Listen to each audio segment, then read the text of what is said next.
the intelligence was correct. And this was in 3 different camps.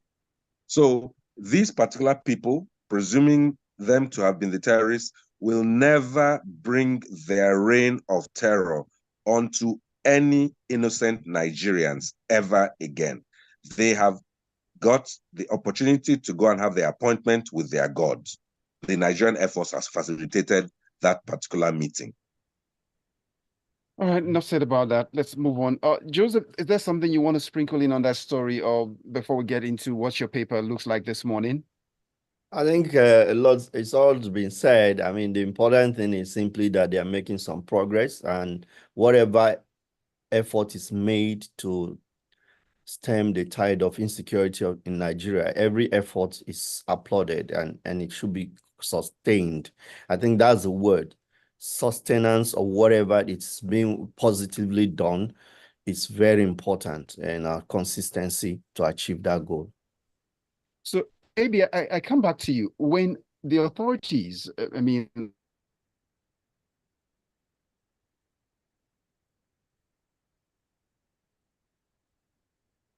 Whoa. Oh no. This network issue is serious there in Lagos.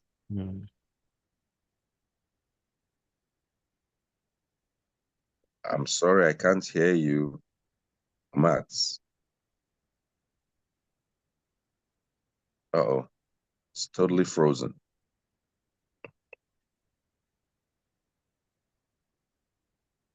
This is a country that has 20 hours of power, B. I guess. Oh, my, completely gone. By network, they're in band Z. If you come to network this morning. I don't know what else to say.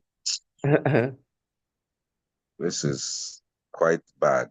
But I can tell now that it is from them. It is from, is he back? Omat's back. Okay. Yeah. Omats, can you hear me now? Unmute yourself, please, if you're muted. Omats, are you muted? Get the next story. Yes. No, I'm unmuted. Great. So, please Joseph, proceed. Let's go over to the next paper. Punch newspaper, and this one is related, and it says, government shuts Dosunmu market. Governor Sanwo-Olu hints at building demolition. Speak to this and the legality of how government waited till it got this bad to be able to act. I think professionals like Ibi will agree that when it comes to public structures and building in Nigeria, we don't do our best. If you ever gone to our markets, you actually almost feel like fainting because it is not well spaced. Certain amenities are not properly placed. There you can see that there is no aspect of safety that is incorporated into the design of our markets and most public buildings and infrastructure. So it's just, most of those things are like disasters waiting to happen, right? In other parts of the world, before you put in a structure and approval is given, they want to see such things as fire, your structure for handling fire, like sprinklers being installed. Oh my. This is bad today now. Kai. You're the host, you're now the host of the program. It has made me the host out of nowhere. Okay. Imagine. Okay. So let's go on. Yes. It means that people can still hear us. So the buildings don't have sprinklers. So in a market where you know that fire can occur at any time, then you don't have such things in place. And of course, that market caught fire recently, and that means there's been buildings that are really unsafe because of the fire incident. And the governor went there and told them that they are going to demolish all unsafe buildings in that, which is just, I mean, it's a no-brainer. You can't continue to use what is not safe. So I think the government is calling making the right call right now. But so whether they did enough to prevent all this, I will say no. We should redesign our markets in such a way that they are livable, more or less, where people can actually do business, not places where you feel choked, there is no ventilation, stalls are arranged in haphazard manners. I mean, basic amenities and like even just sanitary infrastructure are not there. You cannot use toilets. You can't. So those kind of things shouldn't be. At this level in our lives, we should be able to build markets that are interesting. And then some markets you've entered, like in the UK, it's like a fixed structure. Every community has its place where they have this structure. It's beautiful. You feel like staying there for as long as you want to. But I get into the market. Ironically, I grew up in the market. My father was a trader, right? But these days I enter some markets and I want to run away immediately. So whatever they stop beyond just demolishing the buildings. What kind of structures will the government put back there? And that all necessary safety thoughts are put into the design of that project. You've said the question of design is where we go over to Joseph. We'll go to AB. This is for you now. In the case of what should stand in place of these buildings coming down, talk to us as one who's in the building sector and how we can make our market aesthetically beautiful and attractive and safe. Joseph has said it all. Safety and standards are at the heart of good design. A design's aesthetics could be subjective. You might like one style, I like the other, but safety is not objective. It is very, very specific. These buildings, the fire started in one place. Ordinarily, with proper standards, there should be a minimum amount of space between one building and the other, which should prevent fire from spreading from building to the next. Also, the materials that you use to build a structure that has lots of assembly, many people, will be different from other types of buildings. And so what should go there should adhere with the highest standards for safety in an assembly environment. People are coming there, people of all different types. They said that when the fire service came, for some time, the market people actually resisted the fire service accessing the market. You can imagine that. So first of all, there must be reorientation of the people. And it's back to trust and mistrust. Some people, maybe for the wrong reasons, don't trust that government is actually coming to help them. That's an unfortunate situation. We must address it at the level of our mentality. But in order for whatever should happen, first of all, I would advise that the government carries out a competition. Competitions bring out some of the best results, especially for public structures. And then you now ensure that that competition is adjudged by professionals to ensure that it meets all the basic standards. And you'll get excellent public projects which can serve the needs of the people in perpetuity. It's a very unfortunate thing. Losses have been incurred, and I just can't imagine what those traders are going to go through in the next few years. Joseph, I'll come to you before we rest this story. I want to speak about culpability. This is where because you are the lawyer here. Culpability in the sense, from the preliminary reports we get, it was stated someone was trying to get fuel into the generator and said, I speak of culpability in this. If the public electricity, if electricity was supplied standard in the country, could that have been averted in the first place? Yeah, of course, the straight answer is yes. I mean, you wouldn't need to be fueling a generator in the first place if you have stable public supply. And then, of course, the question of culpability, unfortunately, a system where you don't have a system, then you have a problem. Because in other parts of the world where they properly organized society, when incidents like this happen, there is a process. So the fire department or fire service, or what you call it here, will investigate the source of that incident. And then whoever has criminal liability will be identified. If the arrest needs to be made, arrests will be made. And the person can now be charged to court for the act of negligence. But then, of course, it may happen today, it can still happen tomorrow if you don't educate people.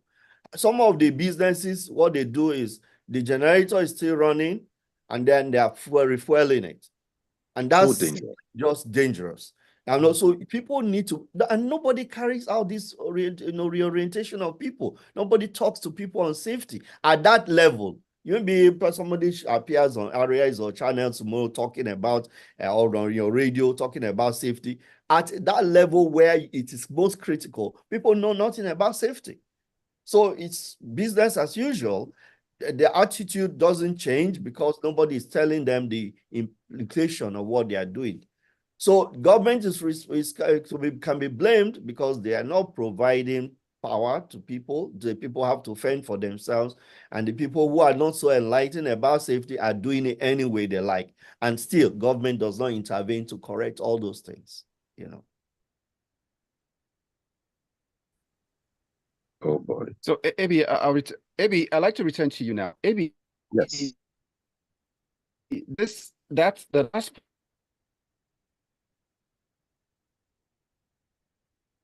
Sorry, Omat. What do you say? It's told. Yes. Omat.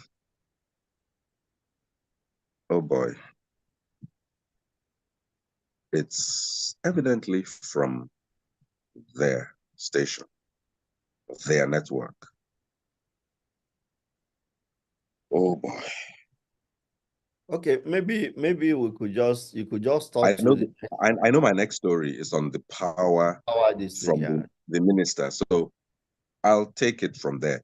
The Minister of Power has apologized for the comments he made about putting freezers off.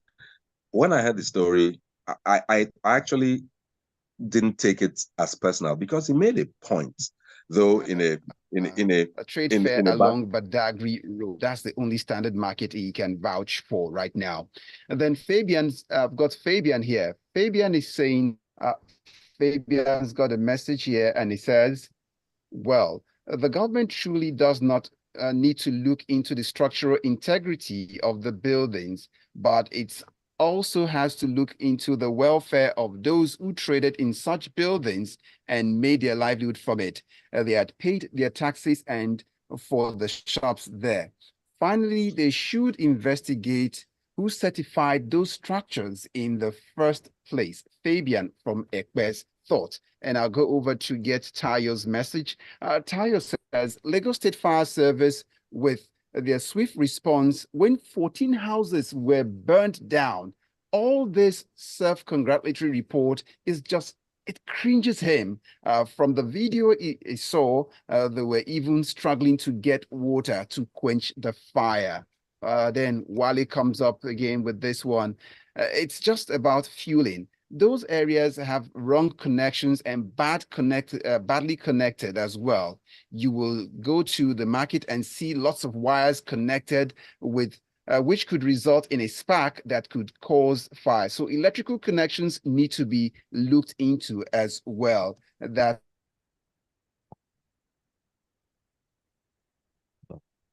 This is bad today. So bad today.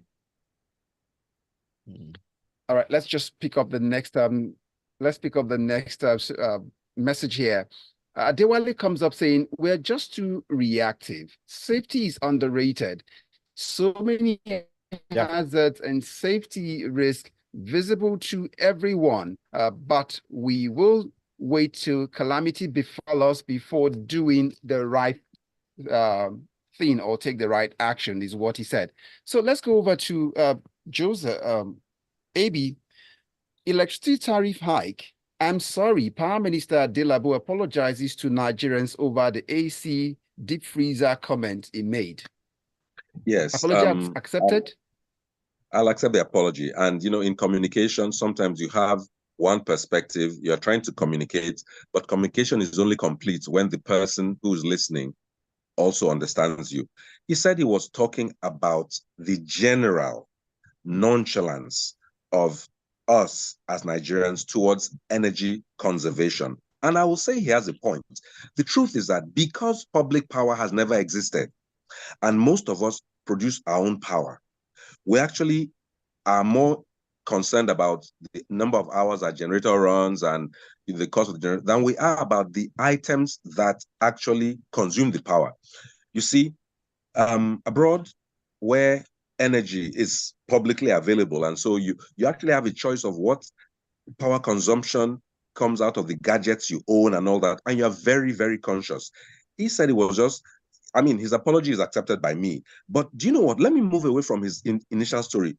Do you know something that has changed since this band A and so on started happening?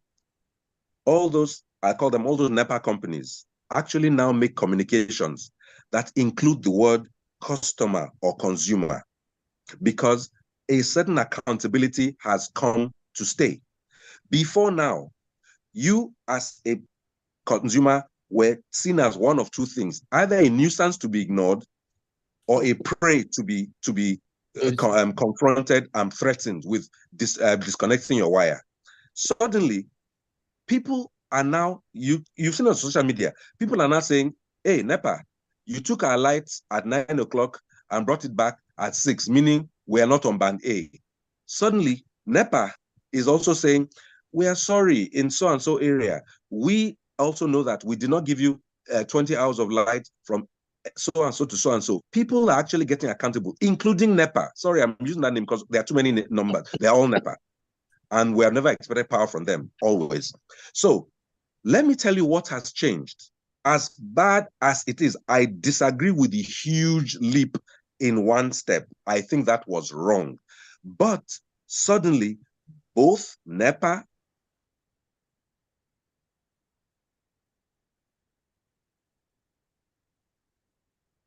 AB has caught the virus. All right, this is okay. AB So has we'll caught the let it virus. rest now. So you take it away. Let's take it away to you now. Let's pick it up from you, Joseph. Lagos Calabar Highway, federal government plans compensation in line for it runs across 9 states. Apologies. 3 trillion Sorry. naira.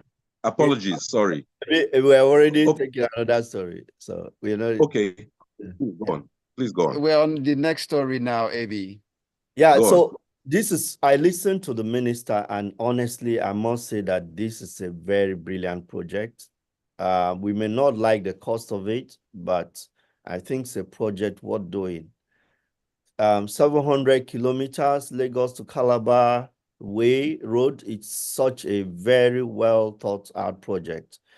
Well, I listened to him break down the cost, and maybe who is into building and all that may have an understanding of the details the minister gave on the cost, the comparison he made between what people feel is the standard dual carriageway and all that. And he went to nitty-gritties to describe what the differences are.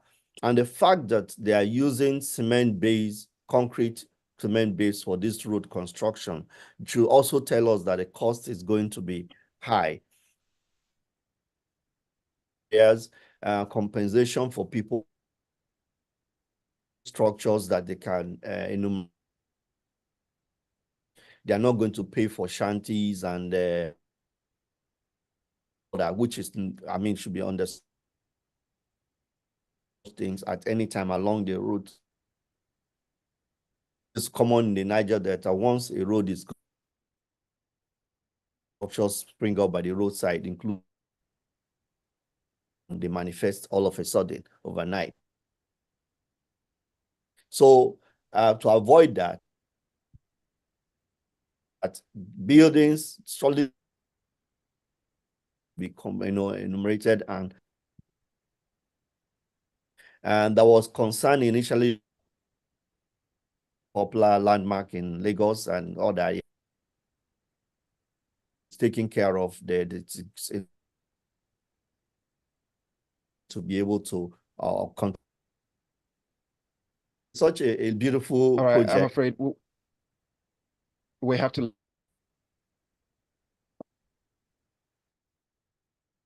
Oh boy. To the listener this morning, we apologize once again for the network, but gentlemen, we thank you for the effort and all you do to get. We really do appreciate it. But let's just get a few messages in this morning before we say thank God it's Friday. Anthony is here from Marine Beach. It says, After several incidents of fire around the same area, the market cannot distinguish, then I wonder what the roles of the market leaders would be in the market. Is it just to collect money and levies? Well, it goes on. They Yes. should get visionary leadership. Then comes Ajayi Oloniluwa saying, the apology from the Prime Minister is unacceptable. It has a sorry element in it too.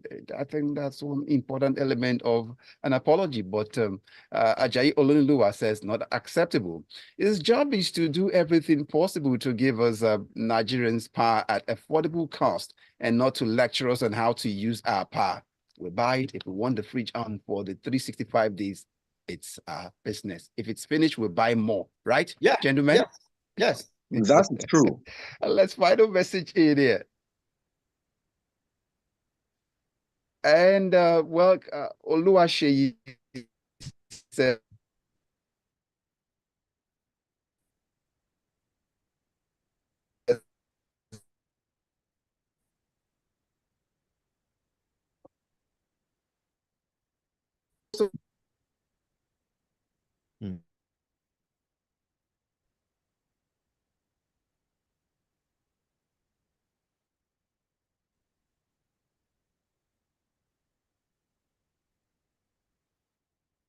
so bad. No, this is... His network is frozen. It's frozen again. Wow.